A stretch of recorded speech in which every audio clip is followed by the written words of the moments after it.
Boxing update muna mga boss, tapatan ng 4 na world title fight sa November 22. Harapan ni David Benavidez versus Anthony Yarde. Simple lang mga boss, titigan lang. Seryoso si Anthony Yarde mga boss at gusto rin niya patulugin si David Benavidez. Pero sabi nga ni David Benavidez, nakahanda siya kahit anong laban. Kaya mainit ang main event na ito mga boss, pero ang talpak ko kay David Benavidez. Dedepensa ni David Benavidez ang kanyang WBC Light Heavyweight Belt. Ito ang WBC na binigay kay Benavidez matapos hindi depensahan ni Dimitri Bivol. Kaya ito ang unang depensa ni Benavidez sa kanyang titulo. Pagdating naman sa co-main event, dedepensa ni Brian Norman Jr. ang kanyang WBO welterweight belt laban kay Devin Haney. Sa kanilang face-off kanina mga boss, magalaw itong si Devin Haney. Samantala si Brian Norman kalma lang, nakatitig lang dito kay Haney. Kabado ata si Devin Haney dito mga boss, mukhang babagsak nito kapag tinamaan ng solid. May lakas din kasi itong si Brian Norman Jr. Matatandaan na pinatulog nito si Jin Sasaki ng Japan.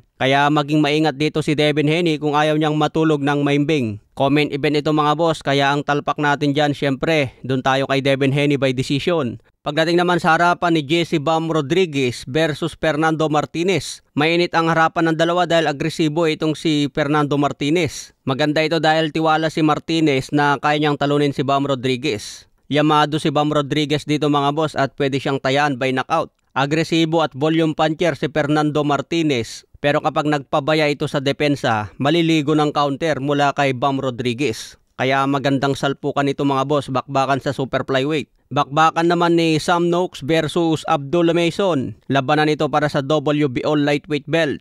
Magandang laban din ito mga boss, halos match lang itong dalawang ito. Pero malupit din kasi si Abdullah Mason mga boss, kaya siya ang tinayan natin dito. Kaya pwedeng magtaya ng parlay dito para mas malaki ang panalo. Okay mga boss, abangan natin yan November 22. Final weigh-in nila bukas at final face-off. Pagdating ng linggo, bakbakan na.